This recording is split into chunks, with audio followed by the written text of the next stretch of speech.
उनका क्लस्टर भी जैविक के लिए हम। स्वस्थ माता स्वस्थ शिशु प्रतियोगिता का हुआ आयोजन। प्रतियोगिता में प्रथम स्थान हासिल किया श्रेयांश सोंधिया ने। मानस भवन में आयोजित स्वस्थ शिशु स्वस्थ माता प्रतियोगिता सफलतापूर्वक संपन्न हुआ। प्रतियोगिता में तकरीबन 100 बच्चों तथा 100 माताओं ने भाग लिया। डॉक्टर राम सुजान सिंह स्मृति समिति द्वारा आयोजित इस प्रतियोगिता का आयोजन महिला बाल विकास विभाग और भारतीय शिशु अकादमी रीवा के संयुक्त तत्वावधान में किया गया। समिति अध्यक्ष डॉक्टर ज्योति सिंह ने बताया कि कार्यक्रम के शुभारंभ में रीवा कलेक्टर मनोज पुष्प ने दीप प्रज्वलन कर कार्यक्रम का शुभारंभ किया और उन्होंने किशोरियों के स्वास्थ्य पर विशेष ध्यान देने की बात भी कही है और कहा कि भविष्य की माताएं हैं और उनके स्वास्थ्य पर ही शिशुओं का स्वास्थ्य निर्भर करता है। साथ ही उन्होंने किशोरियों के लिए भी जागरूकता कार्यक्रम आयोजित करने पर बल दिया। किशोरियों की पोषण तथा उनको खून की कमी ना हो, इसके लिए आयरन फोलिक एसिड की गोलियां प्राप्त होती रहें, इस बात पर भी उन्होंने जोर दिया। साथ ही सभी आंगनवाड़ी कार्यकर्ताओं को निर्देशित किया कि वे अपने आंगनवाड़ी में बच्चों के पोषण आहार में स्वादिष्ट व्यंजनों का बीच बीच में समावेश करते रहें, जिससे उनकी माताओं को भी इसके प्रति जागरूकता प्राप्त हो सके, बच्चों का पोषण सुनिश्चित हो सके।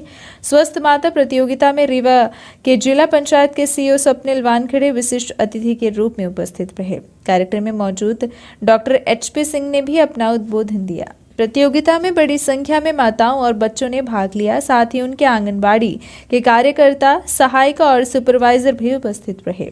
कार्यक्रम में माताओं के प्रश्नों के उत्तर विशेषज्ञ डॉक्टर द्वारा दिए गए, जिसमें प्रमुख रूप से डॉक्टर दीपक द्विवेदी, डॉक्टर तारिक कमाल और डॉक्टर ज्योति सिंह ने उनके समस्याओं के समाधान बताए। स्वास्थ्य के प्रति महिलाओं की जागरूकता को जानने के लिए एक क्विज का भी आयोजन किया गया, जिसमें निम्नलिखित विजेता रहे: कविता जायसवाल, कल्पना मिश्रा, दिव्या सिंह, समरीन बानो, अर्चना त्रिपाठी, रंजना यादव, रुबीना बानो, महजवीन खान, सपना शुक्ला और प्रवीण गुप्ता।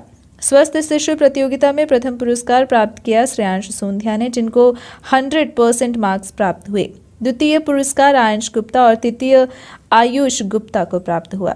स्वस्थ माता प्रतियोगिता में प्रथम स्थान श्रीमती दिव्या सिंह को प्राप्त हुआ। द्वितीय तथा तृतीय पुरस्कार श्रीमती सपना शुक्ला तथा श्रीमती सुधा शुक्ला को प्राप्त हुआ। कार्यक्रम में विशिष्ट अतिथि डॉक्टर HP सिंह तथा डॉक्टर आशुतोष पंत द्वारा सभी विजेताओं को पुरस्कार वितरण किए गए। आंगनबाड़ी में आने वाले बच्चों और माताओं का स्वास्थ्य उनके कार्यकर्ता और सुपरवाइजर के कार्य को भी प्रदर्शित करता है, इसलिए सभी विजेता बच्चों और माताओं के आंगनबाड़ियों के सहायिका, कार्यकर्ता एवं सुपरवाइजर को भी प्रमाण पत्र प्रदान किए गए और आंगनबाड़ी सुपरवाइजर आंचल अग्रवाल के क्षेत्र से एक बच्चे और 2 माताओं ने पुरस्कार प्राप्त किए हैं। उसके अतिरिक्त श्रीमती गीता श्रीवास्तव के आंगनवाड़ी से भी 2 पुरस्कार प्राप्त हुए। श्रीमती संध्या त्रिपाठी की आंगनवाड़ी को 1 पुरस्कार प्राप्त हुआ। पुरस्कृत कार्यकर्ताओं में सुशीला पटेल, मौसमी सोंधिया, मनोज सोंधिया, प्रवीण गुप्ता, नुईशा मंसूरी और सरमणि मिश्र रहीं। जिन आंगनवाड़ी सहायिकाओं को पुरस्कार प्राप्त हुए हैं उनमें आशा सोंधिया, सावित्री साकेत, सुनीता चतुर्वेदी, अर्चना सेन, रामरती मिश्रा और उर्मिला तिवारी शामिल हैं। सुपरवाइजर, कार्यकर्ता और सहायिकाओं को भी बधाई दी गई और उनकी सराहना की गई। इस अवसर पर महिला बाल विकास द्वारा पोषण प्रदर्शन भी लगाई गई। जितेंद्र गुप्ता और आंचल अग्रवाल का बाल एवं शिशु स्वास्थ्य विभाग तथा भारतीय शिशु अकादमी से अध्यक्ष डॉक्टर आशुतोष पंत, सचिव डॉक्टर दीपक द्विवेदी तथा doctor Naresh Bajaj, doctor Dharmesh Patel, doctor Ram Sujan Singh स्मृति समिति की सचिव श्रीमती ज्योत्सना सिंह आदि लोग मौजूद रहे।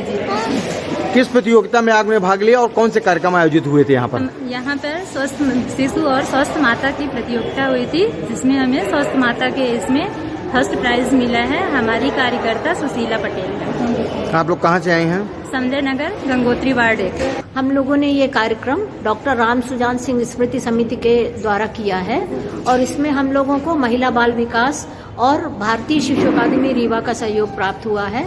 और इस प्रतियोगिता को हमने आंगनवाड़ी में जो बच्चे और माताएं रजिस्टर्ड रहते हैं उनके बीच में ये कार्यक्रम किया था। महिलाओं ने काफ़ी संख्या में भाग लिया है, तो क्या क्या उन्होंने अपनी समस्याएं या उनके बच्चे कैसे स्वस्थ रहें, इसके बाद इस पर भी चर्चा की गई। जी, आज के हमारे कार्यक्रम में कई पीडियाट्रिशियन शामिल हुए थे और स्त्री रोग विशेषज्ञ भी शामिल हुए थे और हम लोगों ने कार्यक्रम के बीच में ही महिलाओं से प्रश्न पूछने को कहा था और बहुत सारी महिलाओं ने अपने कई सारे प्रश्न पूछे और हमारे विशेषज्ञ ने उनके सभी के जवाब दिए। उनमें से मुख्य रूप में प्रश्न बच्चों से भी संबंधित थे और कई प्रश्न माताओं के स्वास्थ्य से भी संबंधित थे। आम चीज़ में मैडम ये सुनने को आया है कि माता जब डिलीवरी के लिए जाती हैं महिलाएं, तो उनके बच्चों की डेथ हो जाती है और महिला की डेथ हो जाती है और बवाल खड़ा होता है अस्पताल में। इसका रीज़न क्या है मैडम? देखिए, ऐसा बहुत कम स्थिति में होता है कि माता की मृत्यु हो जाए। 1 लाख में से बहुत कम संख्या में माताएं हैं, लगभग 100 जिनकी मृत्यु हो सकती है गर्भावस्था के कॉम्प्लिकेशन के कारण। और उनमें से जो प्रमुख समस्या हम लोग देख रहे हैं वो है खून की कमी। और महिलाओं को पहले से खून की कमी होती है और बाद में गर्भावस्था के दौरान और बढ़ जाती है और कई बार डिलीवरी के पहले या डिलीवरी के दौरान ब्लीडिंग हो जाती है और इसके कारण उनका हीमोग्लोबिन 2 या 3 ग्राम रह जाता है और ऐसी स्थिति में मृत्यु हो जाती है और आप इसमें कुछ कर भी नहीं पाते हैं। इसमें कोई डॉक्टरी सहायता भी बहुत कठिनाई से हेल्प कर पाती है। मीडिया के माध्यम से आप महिलाओं को क्या जानकारी देंगी कि जिससे उनका हीमोग्लोबिन बढ़ा हुआ रहे और मृत्यु ना हो? हम लोग ये संदेश देना चाहेंगे कि लड़कियों को किशोरावस्था से ही ध्यान दिया जाए कि उनका पोषण सही रहे, उनको दिन में 5 बार भोजन दिया जाए और हफ्ते में 2 बार आयरन की गोली दी जाए। और साथ ही किशोरी बालिकाएं उनका वजन बीच बीच में चेक कराते रहें, उनकी ऊंचाई चेक कराते रहें। और अगर उनको खून की कमी होती है तो किशोरावस्था से ही ध्यान रखना पड़ेगा। ऐसा नहीं होता है कि आज गर्भवती है स्त्री तो हम आज उसका हीमोग्लोबिन बढ़ा ले जाएंगे। उसकी भी व्यवस्था है, उसके लिए आयरन सुक्रोज का इंजेक्शन